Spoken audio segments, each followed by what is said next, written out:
Here we go with another episode of Tom's Train of Thought and other useless information from the train room. So let's get going with this right now.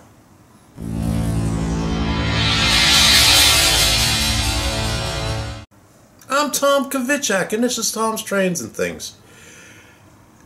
I have some new information since the last time that I came on here. Well, the first thing is I want to get this out of the way. After I recorded the last episode, we were going out.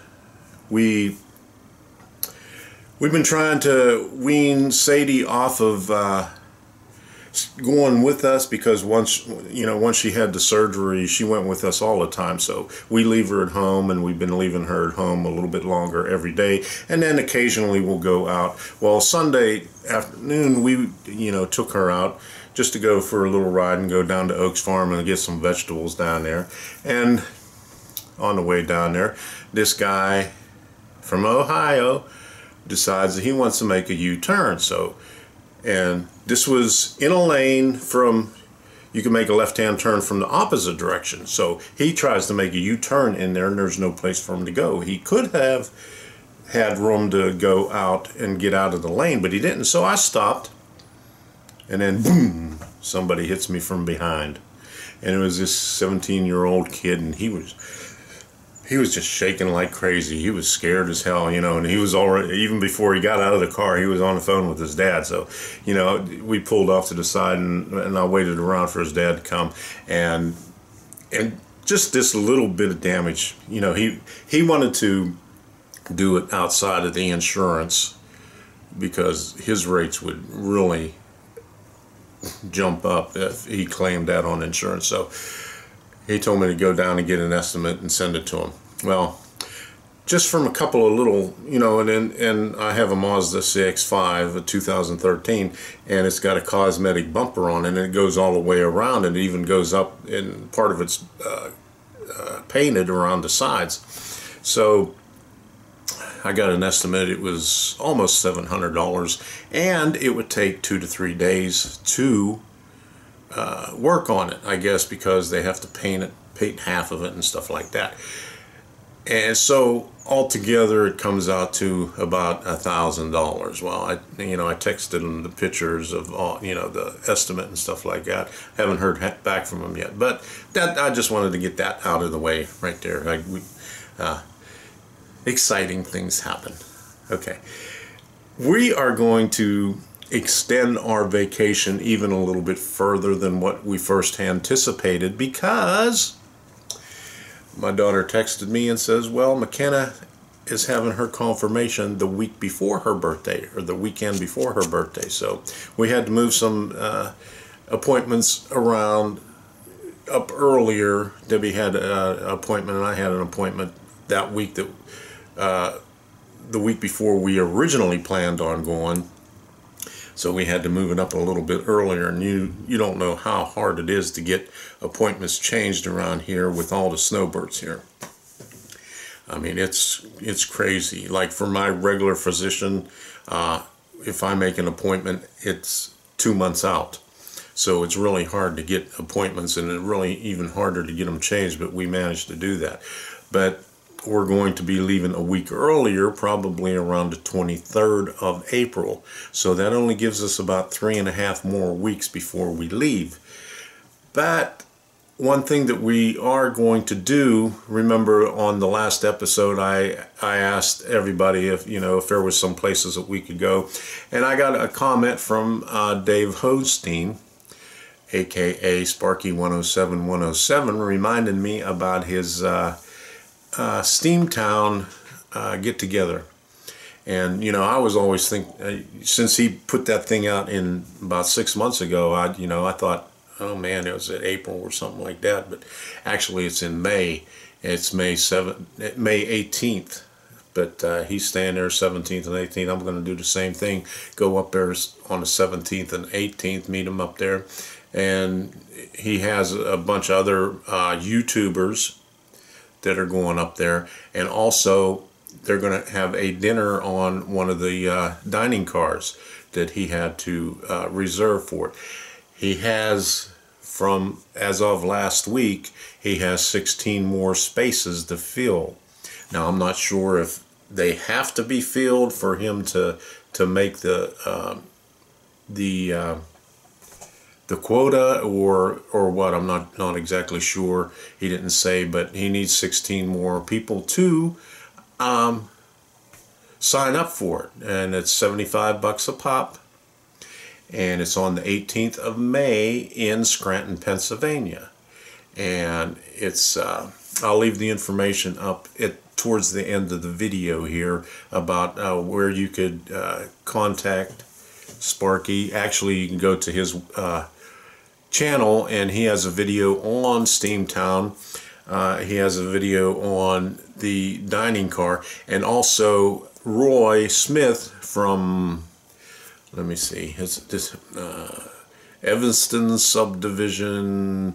I don't know, he's got a real long one, but I watch his videos all the time, but I can never remember because it's so long. N-Scale Evanston subdivision. But you know who I'm talking about, Roy Smith. He's got a video on the dining car also. So go check that out if you're interested and you're in Pennsylvania in May. And also we're going to go to Horseshoe Curve the day after that. So 17th and 18th we're going to be up in Steamtown in Scranton. And then the following day, on the Sunday, we're going to Horseshoe Curve. And then maybe after that, on the way back, we're going back down to Maryland. Maybe we'll hit Strasburg again. Last time we were there, we only hit the railroad museum and the toy train museum. But there's a couple of other places, the Choo Choo Barn, and I can't remember what the other one is, that we wanted to go see. And we'll there's a hobby shop up there too.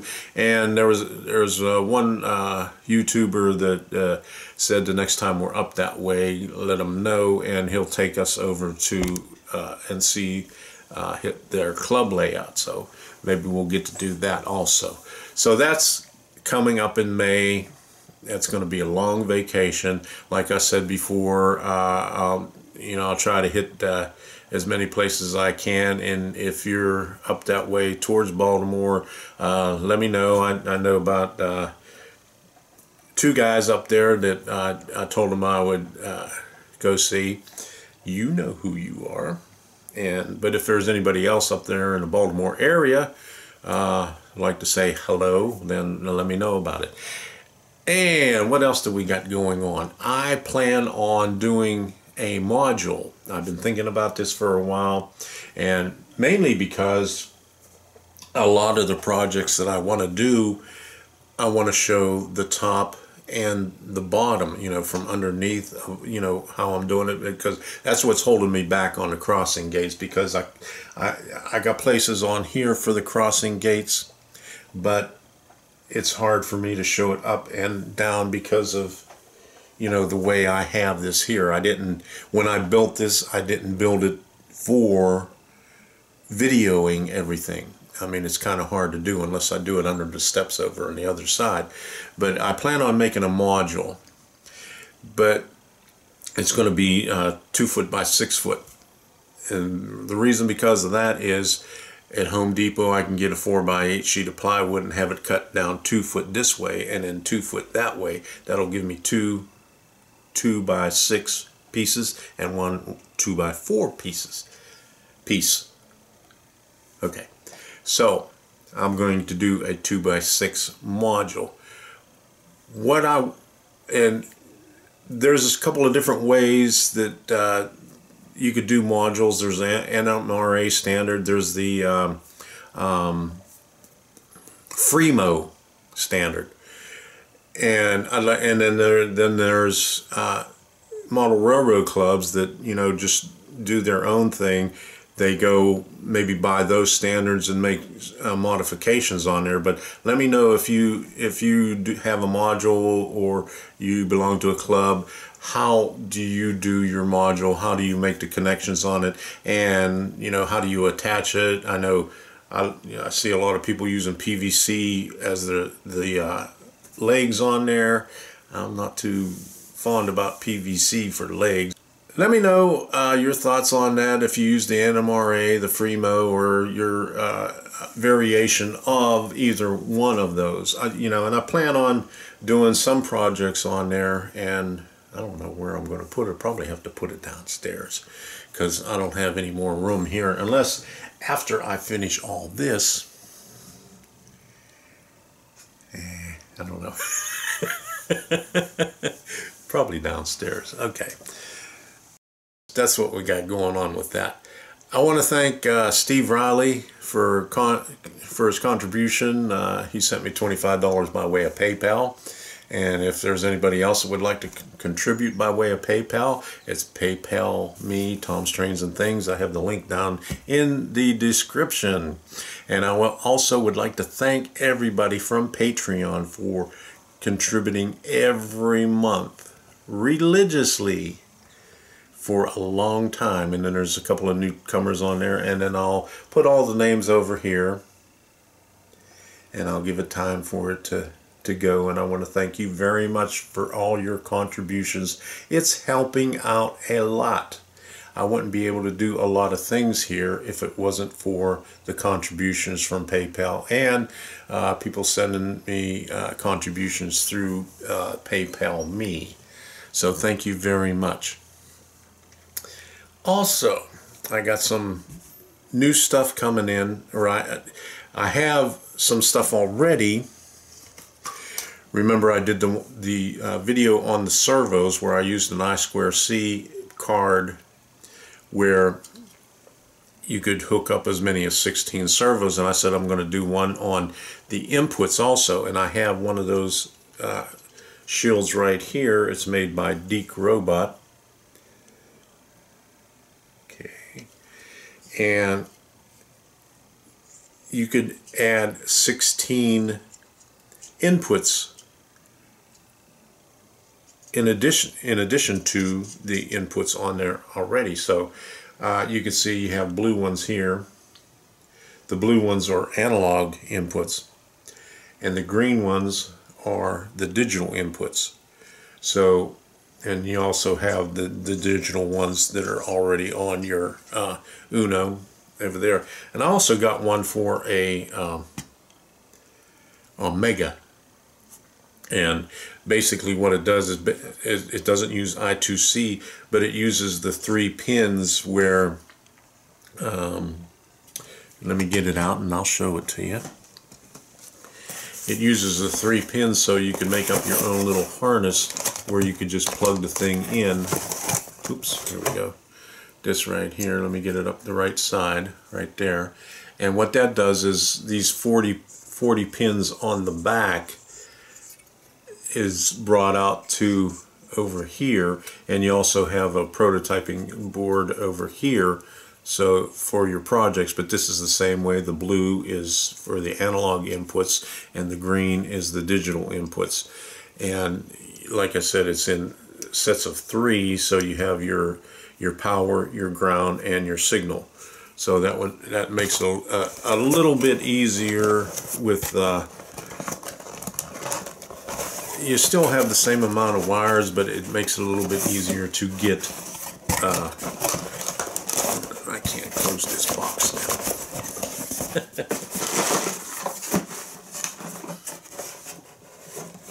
Okay. I'll save that for later. But anyway, you have the 3 pins together, so you could just, you know, make yourself up a plug instead of having wires going over here. Because on the Uno and the Mega, you only have 1 pin for the 5 volts, and you have 2 pins for ground. So what are you going to do? So that eliminates that problem right there, where you have them all together, and you can make up a small harness like it's on a servo, like this, and just plug it in. And this is for a servo right there. But going back to this thing right here with the inputs, now I ordered some other things. I have a chip the actual chip. It's not the SMD chip, but it's one that you could plug in. And also from WaveShare, it's a module with not exactly the same chip on it, but it does the same thing. It gives you extra inputs, and I'm waiting on that one. It comes from China. The WaveShare, I got it directly from WaveShare, and I guess that's a Chinese company because it's been about 3 weeks and I still haven't received it yet, and they haven't even shipped it yet, so I'm not sure what the holdup is on that. So that's some of the projects that are coming up in the future. I'm going to continue doing these videos here, the Tom's Train of Thought. Oh yeah, I don't know if I mentioned this one here. This is, I did a video on these strips of LEDs. I'm going to do a lightning feature, and I recorded it, but I don't know if I ever published it. But anyway, I'm working on that. I got, last summer I stood outside and during a thunderstorm with my cell phone and to try to capture some thunder, but the rain was heavier than the thunder, so that didn't work out. So I had to go online and see if I could find some good thunder clips. And it took me back to a song by Thunderclap Newman. So I listened to that for a while over and over again. Call out the instigators. Okay, but anyway, that's a little off topic there. Where was I? Oh yeah, the thunder. But anyway, I'm going to stick that in the back corner over there. The sketch that I found, somebody else already did it, but I'm going to modify it, and I'm going to use part of this sketch right here that I used for the welder also, because what makes this one different than the welder sketch, with the welder sketch using the sound, you get the flashes that synchronizes with the sound. But on this other sketch from this other gentleman, he has it delayed, so this is giving you the thunder and the lightning at different times. Say like you see lightning in the distance, and then because of the speed of sound only goes 1,080 feet per second, it takes longer for the sound to get to you, so you have the flash and then you have the noise. So that's what I'm going to do back in that corner. I might have some that to make it appear close, and then some to make it appear distant. So that's what I'm working on. I've been working on that for a while. I have it right here. I'm going to be doing it on a nano, and I got a little transistor right here, and I'll have all that, all the information for that in that video that I do. And I'm not quite sure when it'll be because I only have 3.5 weeks, and I got a lot of things to do. Even though all the video is taken, I have to put it together for an episode of Model Railroading for Beginners on how I did step-by-step of doing this scenery right here. That's going to be one episode of Model Railroading for Beginners. Another episode of Model Railroading for Beginner is going to be that building that module, and that's why I'm asking you for the information on what standards did you use on it, because even though I'm not going to be hooking it up to any other module unless it's another module that I put downstairs, I like to either do it by the NMRA standards or the Fremo standard, or a club standard that is similar to what everybody else does. I don't know if you get that or not, but I know what I mean. I don't know if you know what I mean. Okay, so I'm going to make some changes in here. I've been using this this video camera that I got after we went to the Atlanta train show, because the video from my DSLR was so bad.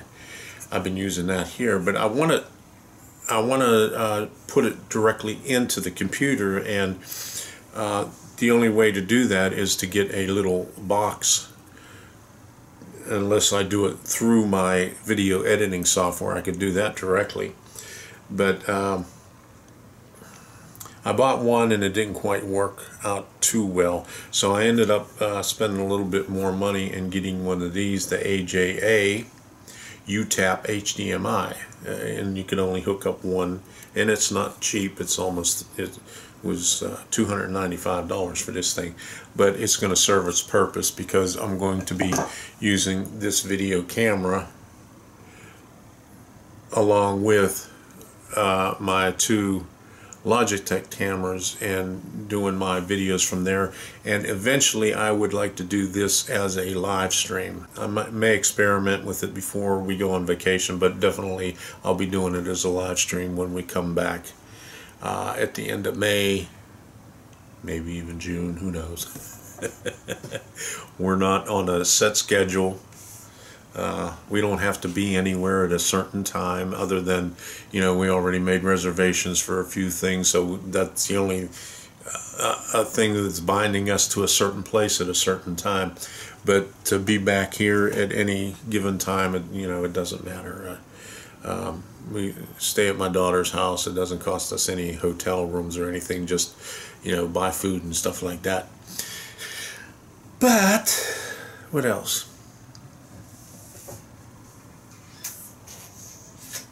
Okay, I stopped at Metro Trains and Hobbies the other day, and I thought this was pretty neat. Pull Apart Static Grass by Bachman. You know, I thought it would be Woodland Scenics, but I took a close look at it on the back, and it says Bachman. And it's a sheet of static grass. You just roll one out and pull off pieces and just glue it down. And I also got a tiki.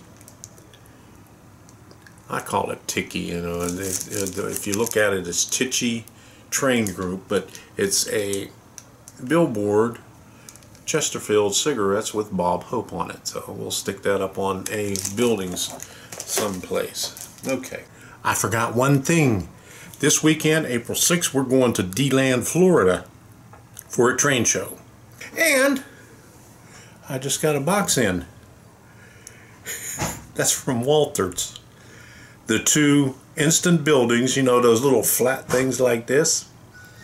And, well, probably a box this big with a kit. In that box right there.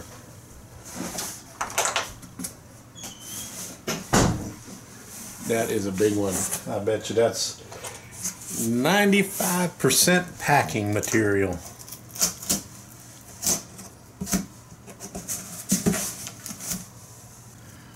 Yeah, one kit and the two instant buildings, so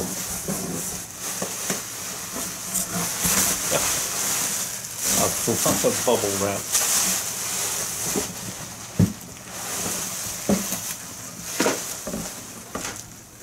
Here's Centennial Mills background building.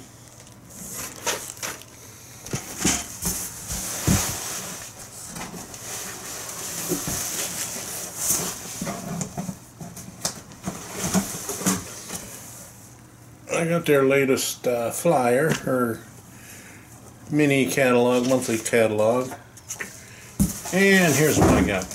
I got the instant buildings with the storefronts. And that does look like the Western buildings. Okay. I thought I got another one of those, but I guess I got the Western buildings. And these other storefronts. Okay, so that's it. Don't forget about Sparky107107. The link will be in the description of how you could sign up for the dinner car. on May 18th in Scranton, Steamtown. So don't forget, $75 a head. You need 16 more seats to fill. So don't forget that. Until the next time, we'll see you.